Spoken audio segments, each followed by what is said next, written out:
bakunzi ibiganiro bica kuri televiziyo Heritage ndabaramukije ndabifuriza amahoro y'Imana. Turi mu cyaganiro Bibiliya ivuga iki? No munsi dufise abatumire kandi tugomba kubandaniriza aho twari tugeze ku kiganiro giheruka, aho twari twavuze mbega ukwizera n'ubwenge bwacu bihurira he canke ikorana gute. Reka mpe akanya abatumire banje basore bidondore mhere ngaha mu buryo bwanje. Murakoze cyane, ntabwo kuramutsa ariko batwumviritsa. Yego. Ku mazina nitwa Emmanuel Ndikumana, nsanzwe ndi umupasitori muri PTI Church, nkaba n'umwigisha w'ijambo ry'Imana. Yego, turanezerewe cyane Dr. Emmanuel ko witavye ubutumire muri ino studio yacu ya televiziyo Heritage. Reka dusabe mu bamfu bwanje nawe yidondore. Murakoze kongera kudutumira. Hama nanje amazina ni Nsabimana Viator, abasanzwe ndi umwungere mu ishengero Ruzi rw'ubugingo. Kaba kandi imirimo ya minsi yose sanzwe ndi umuganga. Gira nivyo.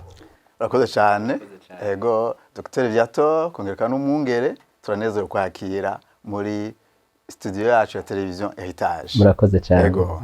Hanyuma mu kiganiro giheruka twarabonye neza ko ukwizera kuvaho kumva ijambo rya Kristo mugabo ko bisaba ko umuntu akoresha ubwenge bwiwe, ko ijambo ry'Imana umuntu ataritahura adakoresheje ubwenge Imana yamuhaye.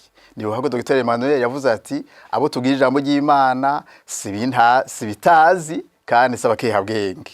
Hanyuma Dr. Viator uravuga uti kandi kugira ngo Imana tuyitahure bisaba ko twihishurira. Rero uyu munsi nagomba tubandanirize aho twari tugeze, turabe neza uyu munsi ingene turiko turakoresha kwizera n'ubwenge bwacu mu mashengero yacu. Kubera iki? Kubera hari habizera benshi mu mashengero babona umenga kugira ngo umuntu yizera Imana ntiyokoresha ubwenge canke bisaba ko ivyo abwiwe byose avyakira uko nyene atabanje no kwiyumvira. Mbe Dr. Viator, byukuri umukristo yoterwa intege no kurimbura no gusuzuma ivy'umurongozi wiwe ariko aramwigisha. Ego. Murakoze cyane. Sinavuga ngo yoterwa intege ahubwo ategerezwa. Aha. Je no bigereranya nk'umuntu agomba kunywa amazi, ateza gusuzuma ko amazi agiranwe ari meza canke arimwo turohe. Ego. Rero ndabifatanye nico mwarimu bajeje, mu bisanzwe Bibiliya iratwemerera ko umuntu asuzuma, akwiye gusuzuma ivyo ariko arahabwa. Ego. Ndetse turabona ko mu mugenzo wa Kristo biberoya barasuzuma ivyo abigisha intumwa zaba ziko zirigisha, kugira ngo basuzuma barabe ko bihuye n'ijambo ry'Imana bigishijwe. Ikibazo kica kigaruka niki, mbega umuntu yorisuzuma gute? Kumbure ngira turaza kubandanya reka numve ico mugenzaje hariya nawe bivugako, ariko ndemeze 100% yuko umukristo Bibiliya iramwemerera cyane gusuzuma ivyo ariko arahabwa kugira ngo ntave asanga ariko arakera cyane ko arizera ibitarukuri ku jambo ry'Imana. Urakoze cyane kandi urakoze ko duhaye aho karorero ko mu gitabo c'ivyakozwe y'intumwa 17 kuva ku murongo w'10 aho Paulo yariko arigisha, hanyuma abigishwa b'iberoya bagasuzuma ivyo ariko arigisha ko bihuye n'ijambo ry'Imana.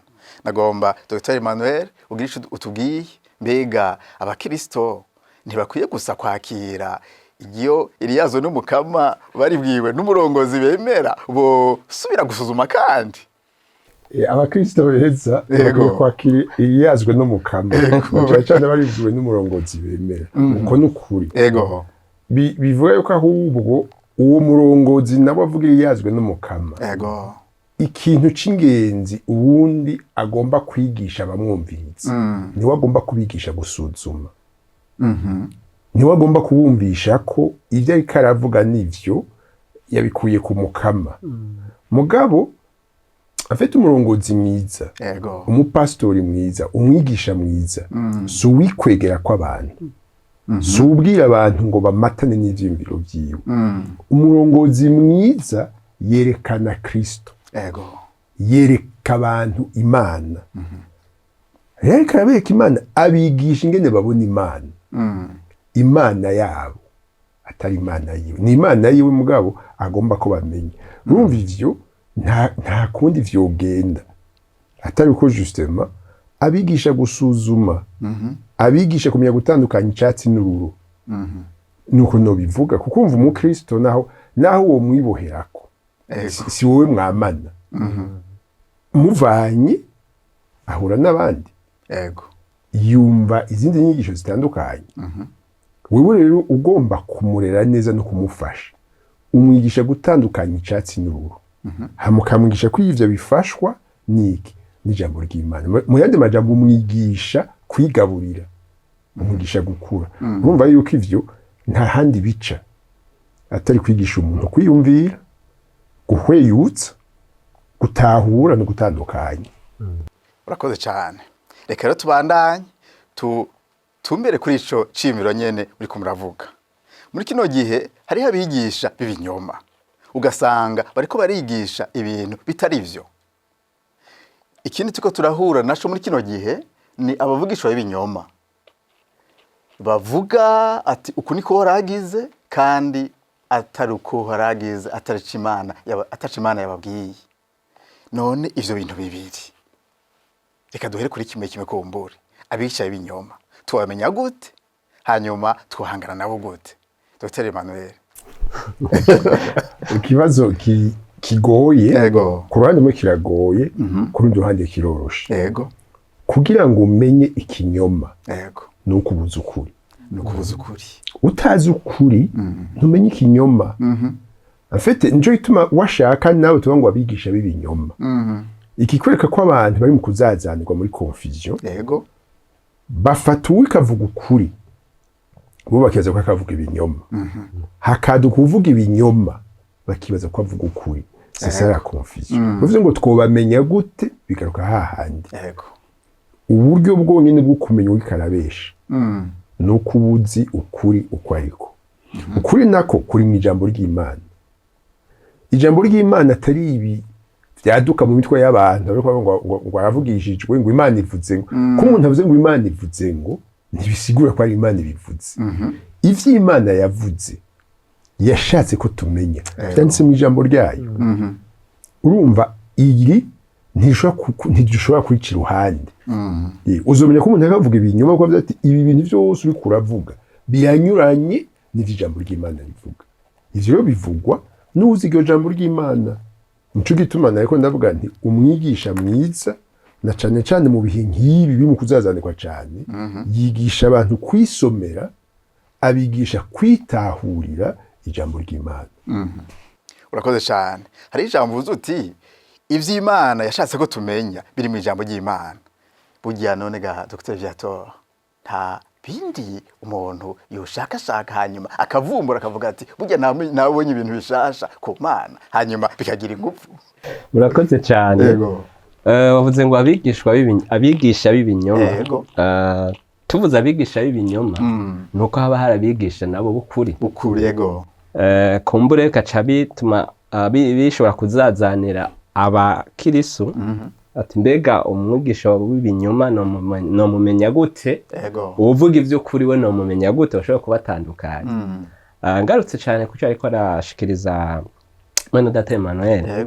Musanzwe uri kuraraba ingene Kristo yadushikirije ubutumwa bwiza dukwiye gutanga. Urabona ko aravuga ingene dushikiriza ubutumwa bwiza ku muntu atarizera, kuja mu mahanga, shikiriza inkuru nziza ya Kristo n'igikorwa ciwe, abizeye bakabatizwa, hama bakaca bagira ante bigishwa. Uri kuraba ikibanza rero ciza cyo kwigishirizwamwo ni mw'ishengero.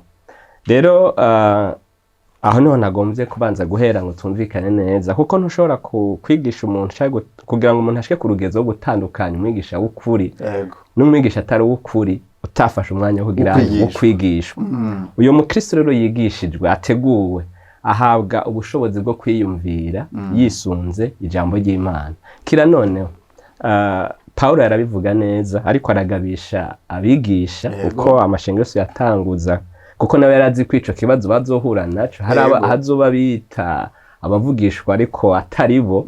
Yaragabisha abarongozi akabwira ati ni mugabe mwe ubwanyu mugabe ariko kandi mugabe no ku mukuku kavuga ati hazokwaduka haba muri mwebwe canke abaza bavuye hanze kira noneho uri kuraraba aranagaruka Paulo nawe ariko arabwira abakiriso b'i Korinto ingene bakwiye kugaba kubijanye no kwakira ijambo ry'ubuvugishwa aravuga atoke ijambo ry'ubuvugishwa ntimujyanke ariko muri suzume rero turemererwa gusuzuma iryo jambo ry'ubuvugishwa rero mugabo biragoye ko umukristo atafashijwe neza ngo biragoye ko ashobora gusuzuma mbega ubu n'ubuvugishwa bwo cyangwa se ubuvugishwa bwo usanga rero ari aho hantu rero bica bicangana cyangwa abo bigisha b'inyuma bashobora guca binjirira hama warobuze ati mbega umuntu yosuzuma none akoresheje iki mu bisanzwe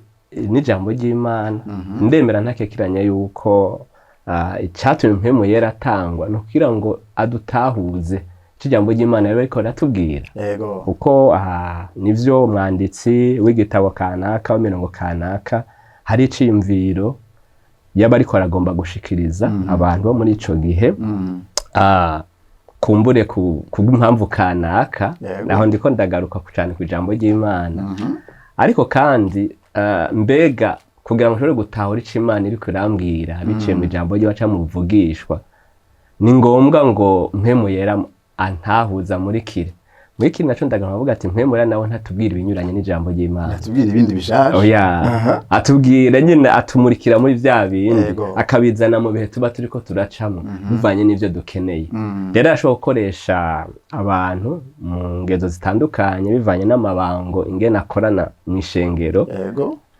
bivanye n'intumbero Imana ibigomba ko ishika rero ndagaruka rero umuntu kugira ngo asuzume umuvugishwa akoresha ijambo ry'Imana amurikiwe na mpemu yera yari humetse murakoze cyane reka tubandanize ngaho nyene aho tubona ko na Yesu yabigarutseko atabo bantu muzobamenyera kuvyo bama hanyuma mugabo turabikora ikino kibazo dukusera Emmanuel abanyafrika abarundi iyo umuntu ariko aravugishwa iyo umuntu atangiye kuvuga mu ndimi hanyuma akavuga ko niko warahagize birabaryohera cyane birabakwega ku buryo buko ivy'ijambo ry'Imana bahakwa no kuvyibagira ati ibi rero nivyo z'ukuri kutavanze woshobora kutubwira ico bivako n'ingene tushobora kubyifatamwo abizera bakino gihe urakoze kubaza ico kibazo bafite ibi bintu by'ukuri ni kibazo kinini cyane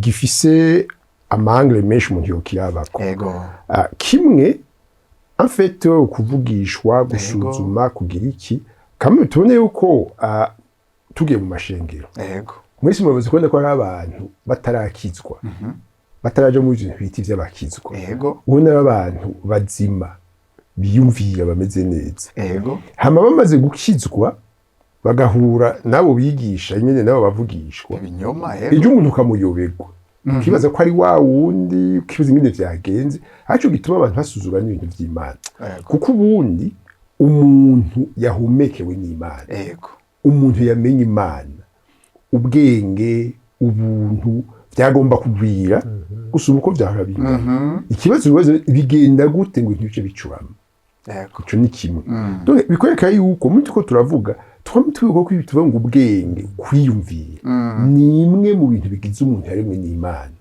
ni ingabire ifiswe n'abantu ntugomba kubanza gukizwa kwa ngo utangure kwiyumvira deje utarakizwa wariyumvira izo no mu gukizwa hagiyemo kwiyumvira rero ibintu biri bigiye hamwe byagomba kutugira beza kuko ngase kubaza uri kurabaza haraho urumva uravye ko abantu bameze mu mice y'isi itandukanye twebwe abanyafrika ngira ngo n'abanyezi sindabizi mugo mvuga abanyafrika nzi neza twebwe ibi bintu byo kuvangura byo kwizera byo kwiyumvira by'ubwenge n'ivy'idini cyangwa gusenga umunyafrika ntabivangura de façon générale ntabivangura nico gituma usanga n'abantu b'ibimeneke nk'aba docteur ubona batuvura bagasubira ahejeje kayomboka ukamusanga ku mupfumu ari docteur ivyo mwese murazi ko bibaho bigenda gute abandi mu kudutwenga ngo umunyafrika mu muko y'umunyafrika yize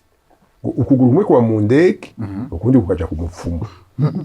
Donc bikwereka ko en fait kubera uko kutavangura nico gituma niyo umuntu agiye gusenga akumva ngo urye ngo numuvugishwa ngo urye ngo numukozi w'Imana wa mutima wo kuraguza kantu ukumva ko ugatanguye kwinyiganyiza hajya ibintu babiri bihinduka uza gusanga rero ingendo imwe mu mbabura abakozi b'Imana niko ndabwira ingendo imwe mu bakozi b'Imana bamwe atahitandukaniye n'ingene abapfumu bifata ingene bavuga ingene bakora ubwo usanga rero wa muntu nawe afite kuko umuntu afite ikintu arondera kirenze ubwenge bwiwe n'ufise amahera menshi n'uwize amashuri menshi ikintu cibanga mystère kigumaho aguma kaba kirondera uwaduse avuga ati buya agenda gifise Imana ivuze biroshe kubona sanga yamukurikiye.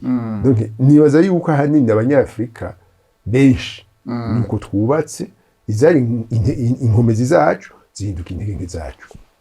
Nigitangaza turumvise ko muri usange nk'abanyafrika usanga duhurumbira kumenya ibya kazoza tugumana uruhagarara ugasanga tugomba rero umuntu atubwira ivyo bintu atubwira icimana iko iravuga mu buryo bushasha mugabo ntitugire uyu mwete wo kuza mu ijambo ry'Imana ngo turegwe ngo tahure ukuri Imana itugombako.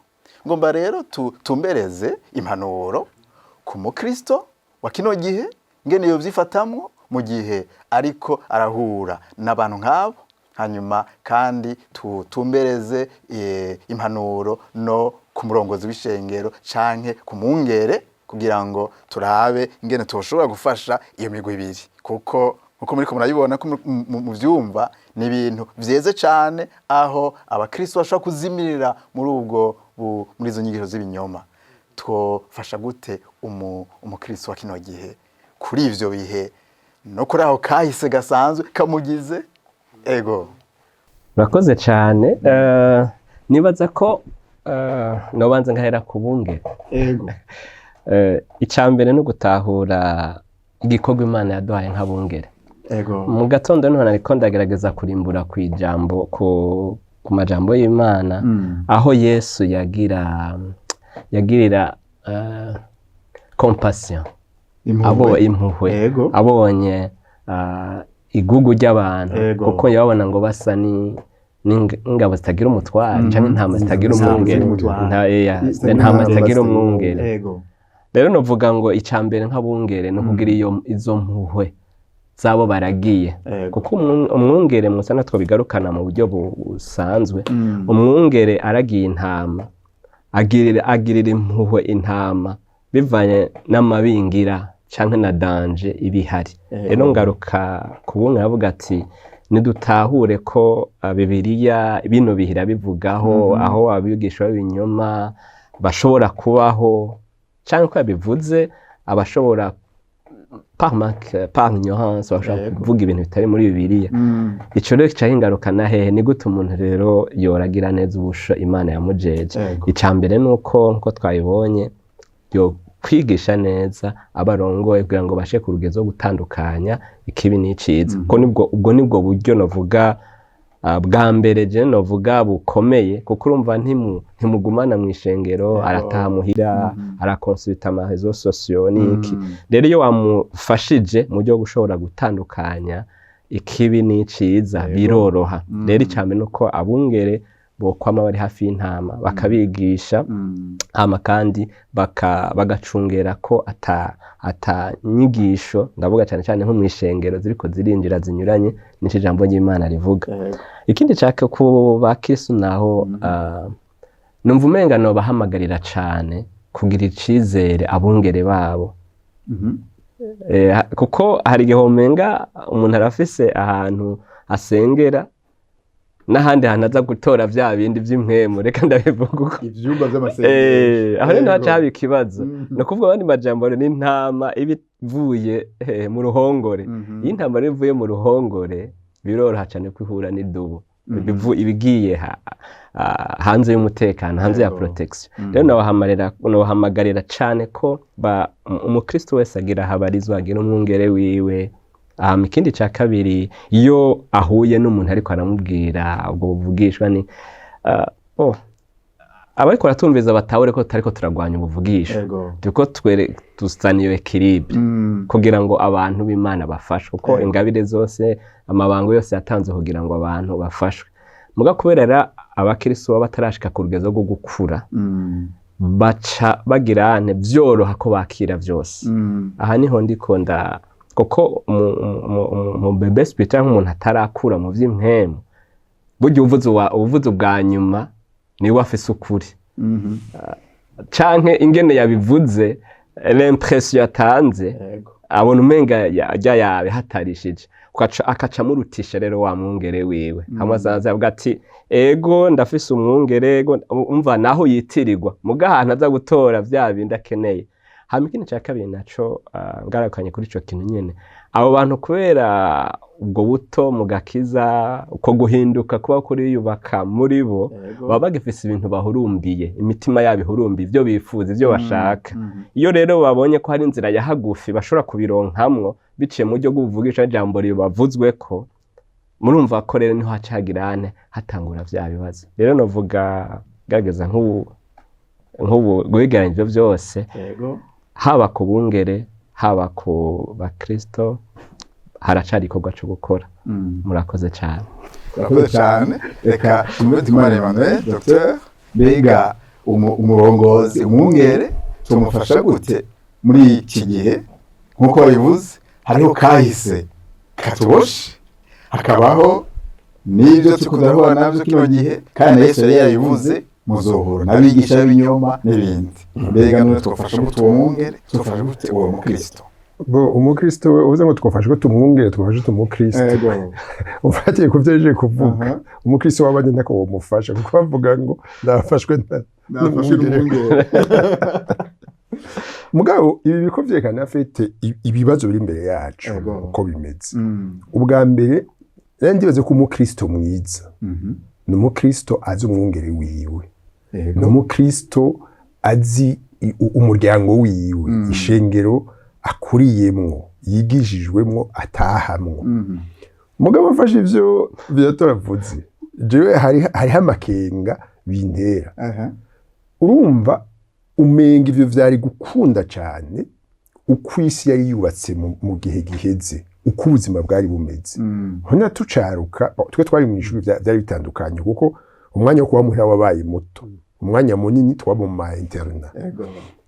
Mugabo abandi abatari bagiye ku ishuri yiberaho ubwo Bujumbura ntabwo azi, iyo Gitega ntayazi, donc ari mu ishengero y'ahantu hariya ku musozi.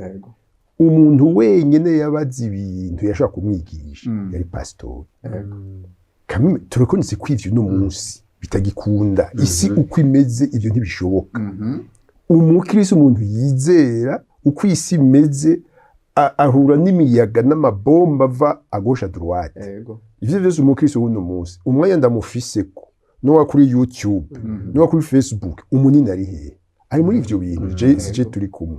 Rero kuvuga ngo gira icizero cinje kuri paso ku mukozi w'Imana ku muntu wawe, d'abord twumve nk'abarongozi kw'ivyo bidashoboka. Naho ngaruka mvuga nti ukagomba gufasha umukristo, mwigishe kuba independent, mwigishe justement kukuza uwo mutima wo gusesangura, ugutapfa kuvayura ivyo bahuye vyose ngo abikumize muri we. Ce nibaza turi ngaha turabavyeyi, none gabeta ufise umwana no munsi, ukimuvyara ukamushira mu ishuri muri primaire, abatahi wawe n'amadevoir yazani wawe urabiverifia vyose. Mugona gusenge bati Imana umfashe ejo aze yungurutse. Ubuzi uko fendefe azokwigishwa n'abandi, azorerwa n'abandi. Mugabo uwo mutima ugomba ko aguma ameze nk'uko umeze, c'est normal, ni umutima w'umuvyeyi. Mugabo ugo uti naho ndavyifuza uko uwo mwana ejo azoba mu minwe y'abandi. Rero ivyo umuha ni ivyo umutekera ko ngo uzomufashe iyari. Je ndagomba d'abord tubifata uko numve yuko nk'abapastori hamanje mvuga ibintu bibiri.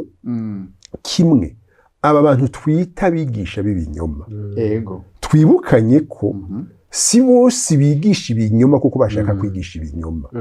Hariho bamwe bigisha ukuri bazi, uko kungana uko bagutahuye. Mugabo wumvize ivyo bavuga ufatiye kwijambo ry'Imana, ugasanga harimo ukuri harimo n'ibindi atari ukuri. Abo nta kintu cyo kubafasha. D'abord abakozi b'Imana ubwabo bamenye ko bakwiye kwiga ijambo ry'Imana. Nta mwigisha atiga. Nibyo mwese murabizi. Iyo umuntu naho yoba yaraminuje yagize gute, d'ailleurs umaze kubona abize vyinshi. Yiwe ko umuntu yize vyinshi bimufasha kumenya ivyo atazi, akaca yifuza kubandanya kwiga. Dutera intege abakozi b'Imana bemere kwiga no kwigishanya. Ko ngo nyine bamenye gutandukanya ibiri ukuri n'ibitari ukuri. Harimo n'indi kategori mbi iri danje. Yabo ni ukwita abafunga kiwani. Abantu bazi ukuri uke bazi bakureka bagazikira abantu ku catsi kubera ico babaronderako. Kubera abo kameme tubashije ku rundi ruhande naho tutobijamwo cyane. Yo kuvuga ngo umuntu turiko turigisha ivyo bimenye ku mukristo nawe mu majambo makenya. Nego ndabatera intege turiko turavugana ibi bintu umurongo wagumye unza mu mutwe. Umurongo muri Zaburi 32 ku murongo w'8 ni sezerano mbona rinini cyane. Iri muri kontexte ya Dawudi akavuga ashimira Imana ingene hariwe ivyaha, avuga ati hariwe ivyaha ainsi de suite. Mugabo Bibiliya yashikandika avuga ku murongo w'8 ngo nzokwigisha nkwereke inzira ucamwo, nzokugira inama ijisho ryanje rizokugumako.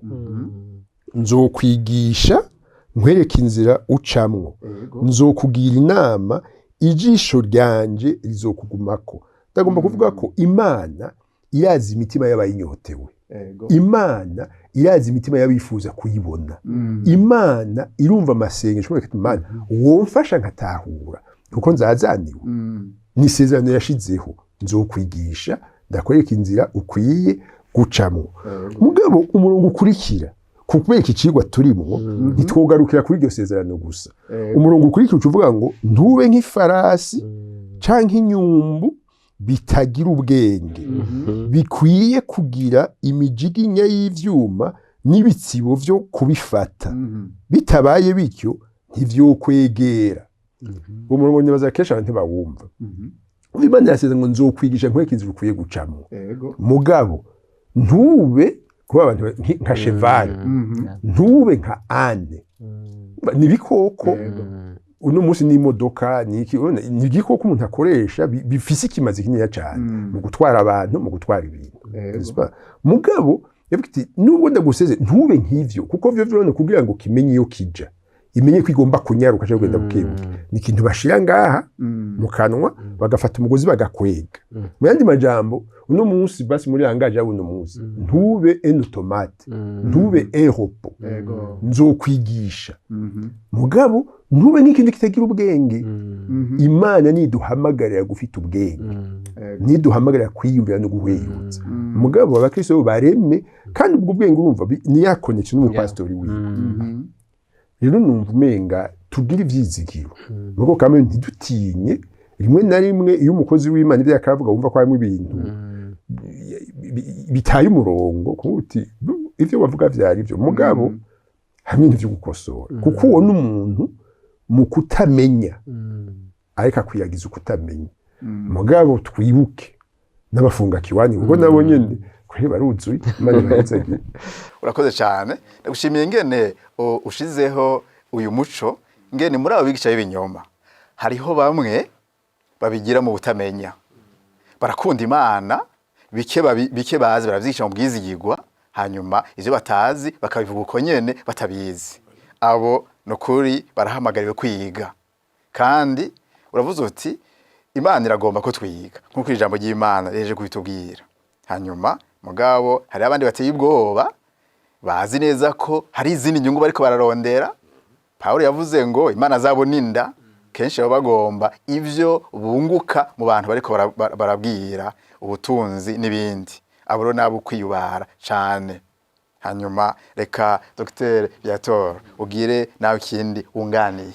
Byukuri biraboneka neza ko abo bantu barahari muri kahise ku Burundi bwacu. Harabaye abantu wasanga bazimiza abantu bamigomeko n'abazebiya, ugasanga abantu bariko barakurikira inyigisho z'ibinyoma, abantu biranse kubiyumvira. None uno munsi abakristo ni ihe nyifato ibereye, ni ibihe bintu bigaragara abantu bakwiye kubamo kugira ngo ntibasubire guhungabanywa n'iyo mifunda.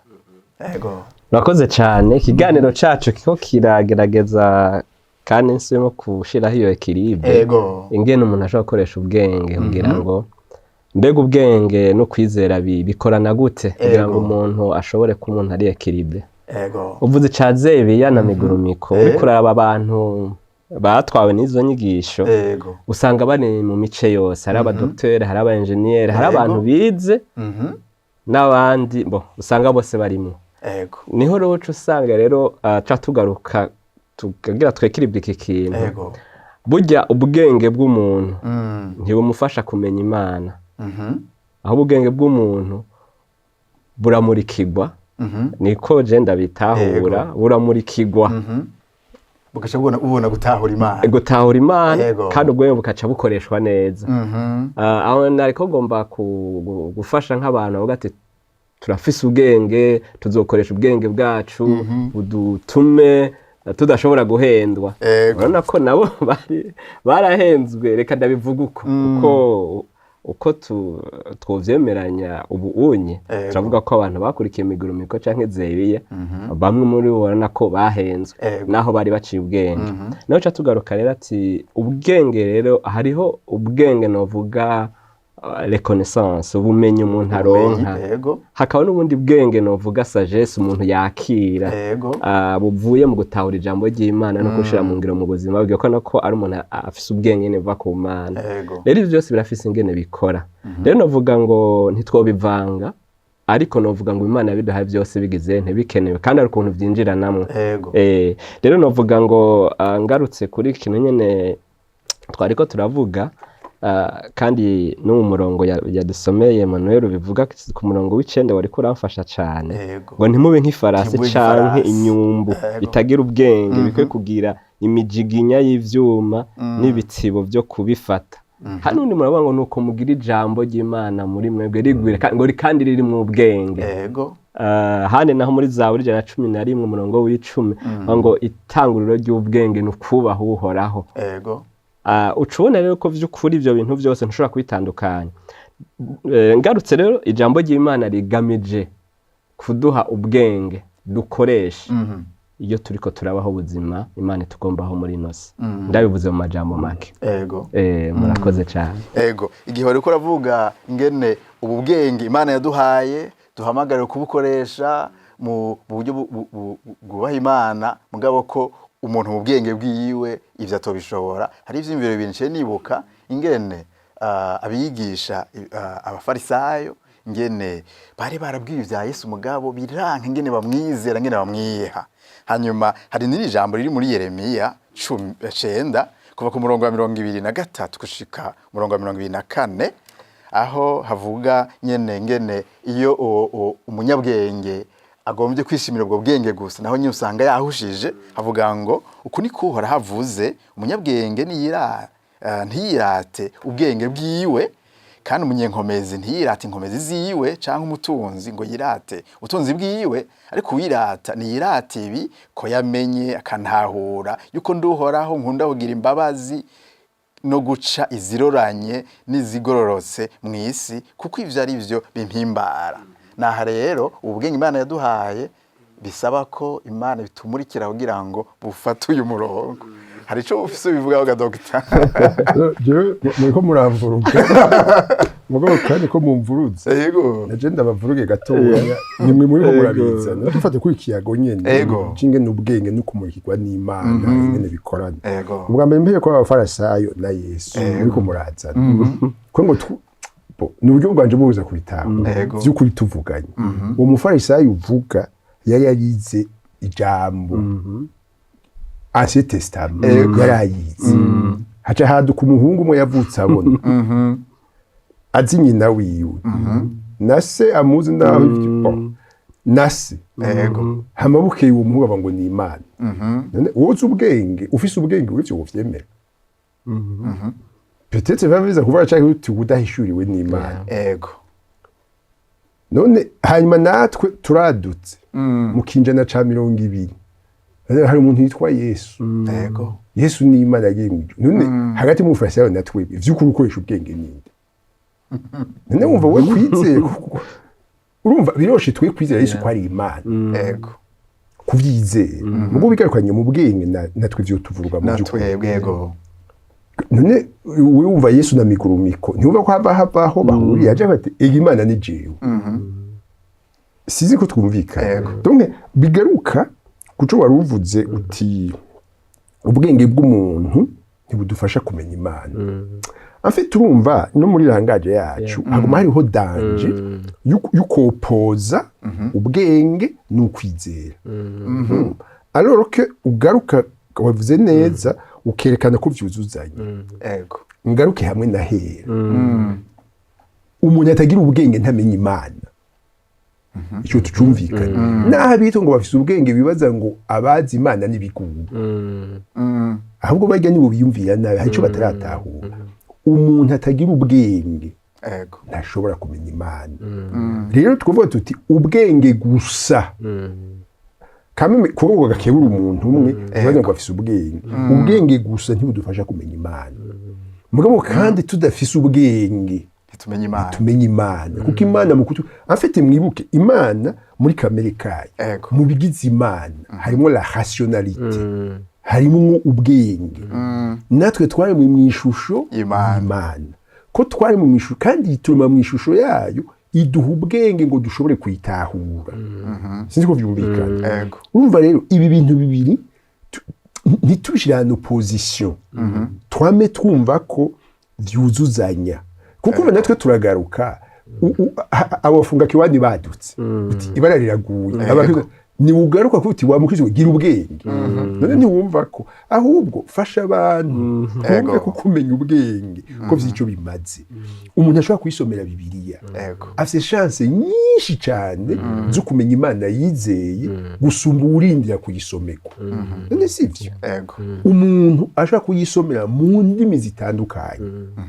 icyo tatahuye mu Kirundi akagenda mu Gifaransa akagenda mu Congereza afite chance nyinshi cyane zo kumenya Imana yizeye urumva rero bigarutse hahandi je ngume ngaruka abarongozi muze muraba abarongozi ba mbere batagomba gutera intege aba Kristo babo kumenya byinshi n'abarongozi ubwabo bazi bike cyo ati bindi mpemo yarabikora mpemo ni wanyigisha mugo umwema kwigisha niwe yahumetse rino jambo nta bindi afite zo kwigisha ivyo Imana yashatse ko tumenya iri mu ijambo ryayo rero mwumve ukuzazanirwa na confusion aho biva bigaruka ikintu kimwe twige guca bugufi twemere kwigishwa umwigisha wenyine amenye ko niwe agomba kugira ubushakashatsi gusumba abo yigisha ivyo mwese murabizi bitagenze uko ishengero rirakoroka ubumenyi burakoroka ngo dufashe abantu bumve ko ubwenge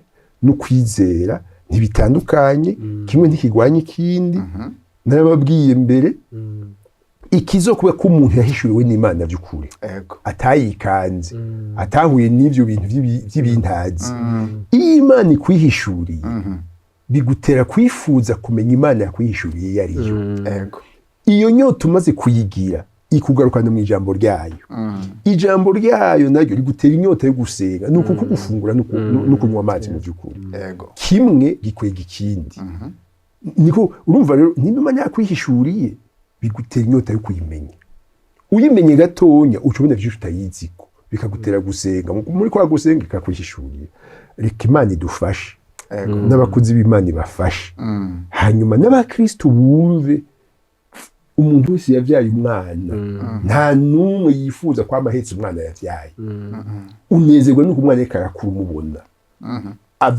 ava kuguma ryamye gatangwa kwa vuru tumwana ejo bafatambuka wamona atambutse ejo akiruka Imana ishimwe yashobora kwiruka kuko yiruka uramutuma udukwi uramutuma kuvoma uramutuma kuraba naka ivyo tubizanye mu mvugo ngereranyo muca mu vyumba n'umurongoza akunda barongoye ntiyifuza ko babimfunya uwo ntaba bakunda agomba bakure bahagarare bahangane n'ibihe ejo nawe abikoreko Imana ibahezagiye urakoze cyane Dr Emmanuel urikura tanga impanuro zidasanzwe nagomba dutere dusozera ikiganiro cacu kugira ngo twegeranye ivyiyumviro vyacu ibituko turatanga, hanyuma abariko baradukurikirana bumve neza aho dutumbereye, ingene ubwenge bwacu Imana yaduhaye yaturemye mw'ishusho yayo, ingene dushobora kubukoresha neza mu buryo buhimbara Imana.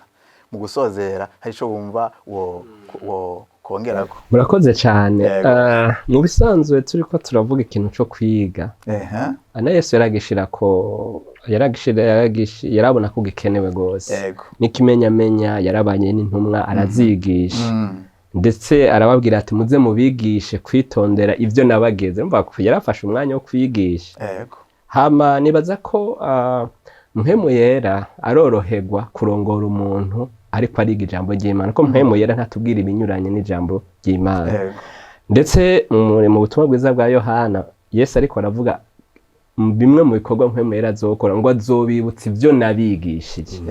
Urumva ko rero ikintu cyo kwiga kiratahuritse gusa, nuko nkuko bivuze ikirundi kibitandukanya neza la connaissance, la raison, kwiyumvira. Mu bisanzwe uri kuraba ingene Imana le monde physique dans lequel isi igaragara tubamwo, irafise ukuntu nyene Imana iba yarayubatse, ukuntu bikora kugira ubuzima bugirente bushoboke. Jenda umuganga, wundi ari mu engineer, ivyo byose ubona ko birafise ikibanza. Mugabo tuvuga ati umuntu abihagaze ko ivyo ntibishobora kuca bimuha kumenya Imana, kuko ivyo bica biba abantu bafise ubwenge, novuga bize mu ishuri, bagwa mu mutego, bashobora kugwa mu mutego ukumvira ko bazi byinshi, bazi la science.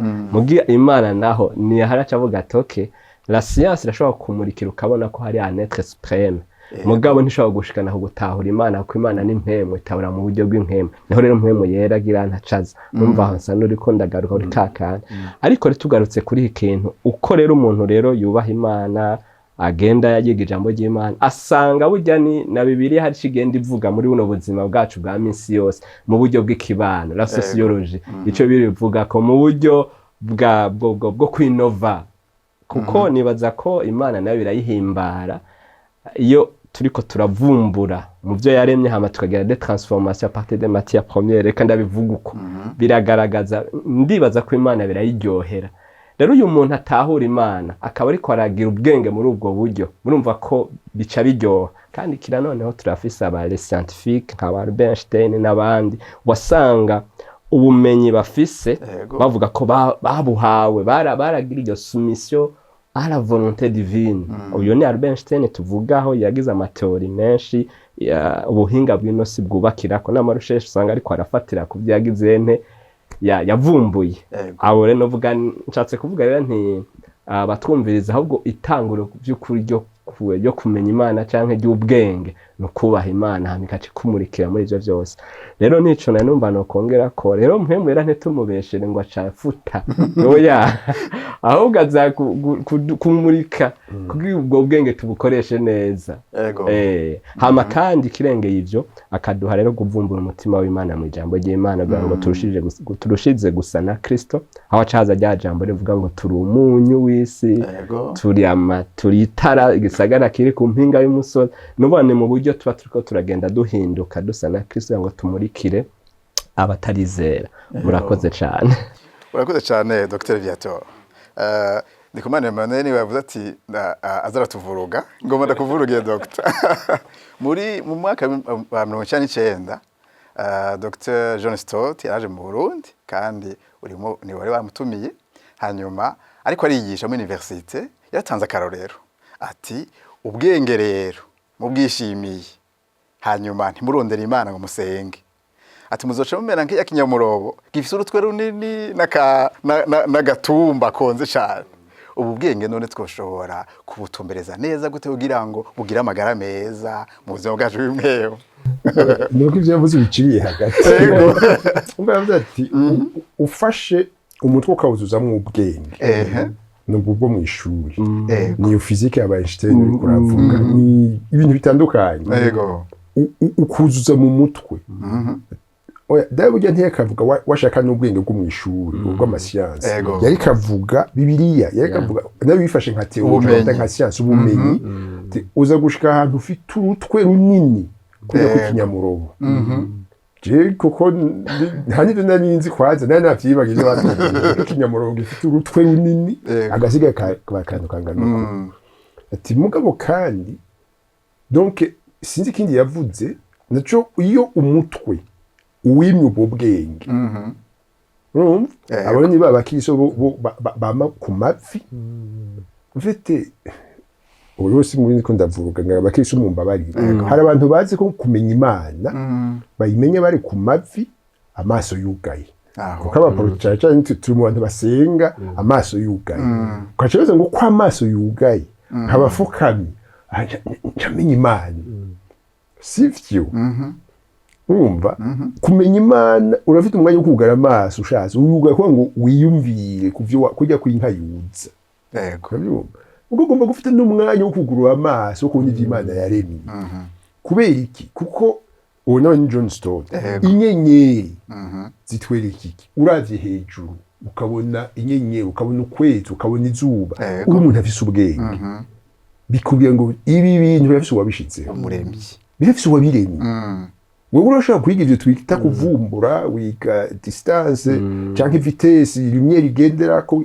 iyo lumière si wayishizeho iyo vitesse wayigize ibintu vyakozwe nande rero inyenyeri zikubwira ko Imana iriho nico tumukwiye kugura amaso no kwiga ivyo vyose ukabibona mugabo ntizigushira en relation nawe ntiziguha gufitanira ubumwe ku giti cawe navyo zivuga ko ariho ahubwo kenshi bigutera no kumutinya iyo Mana ntazi kuko hari ikintu kiri muri twebwe tanke tutari connecté nayo twamuhagarara ico oro naco niho kimwe bita guhishura niho ro Yesu namwe mu yera bava ko ikingene wogiranira imigenderanire niyo Mana aro cyo umukiriso ari équilibre pour utiliser ton terme ucu umukiriso dafise utwe runini umega guzuye amazi umubiri nawe umega nta kirimo umukristo mwiza uvuze umukristo n'umupastor twese tumwe mu bakristo turabizera twese n'uwo muntu afise ubumenyi afise gutahura Imana mu bwenge bwiwe mugabo kandi afise n'ubuzima bw'umuntu yamenye Imana ndabuvuge ngiki ubuzima bw'umuntu nyene amatanye nayo aho niho hari équilibre gusa uye n'umuntu avuga ibintu ivyo muri Bibiliya ayo madoktora tuvuga mbanda bivuga ko uvuga anatomy kuko usigura umubiri wanje wubatse niho nanje unyemerera ndagusigura iki gitabo ivyo kivuga indimi zitandukanye muga ivyo sivyo bimpa kumenya Imana byantegura nuko ngomba gushikaho iyo Mana dufitanira imigenderanire n'umukristo wese nuko rero numva ariko no bivuga murakoze cyane nagomba ariko dukurikirana dutere dusozerera kuri ibintu byiyumviro bidasanzwe aho dusanze ukwizera kwacu Imana igomba ko kumurikirwa ikumurikira kugira ngo ubwenge bwacu bukorane no kwizera hanyuma ivyo bizogaragarira mu buzima bwacu buhindutse ubuzima bukunda Imana ubuzima buri mu buntu ubuzima bubana neza n'abantu ubuzima busenga hanyuma kandi bizodushoboza ubwo bwenge turiko turaserangura mu ijambo ry'Imana dushobora gutandukanya inyigisho z'ibinyoma n'inyigisho z'ukuri hanyuma kandi ntuteye ubwoba n'umuntu yoza avuga ibintu ngo kuniko waragize mugabo tugire ishaka ryo kubisuzuma nk'uko ijambo ry'Imana ribitwemerera mu gitabo c'Abitesalonike ba mbere 5:21 havuga ngo musuzume byose mugume ivyiza nuko rero murakoze ngashimira cyane abatumire bacu Dr. Viator wakoze cyane ku hita butumire nizere ko no hanyuma tubatumiye muzo twitaba yego ndavyemeye kabisa Dr. Ndikumana Emmanuel nawe turabashimiye cyane twizere ko niyo twabatumira n'ikindi gihe muzo twitaba uri mutantumira nzobitwara yego murakoze cyane nikuri ndanezerewe kushobora kubana namwe niceje no kwa nabako baratwumviriza kuri kino ciyumviro c'inkora mutima Imana ibahezagire yego nango bariko baradukurikirana turabifurije amahoro y'Imana murakoze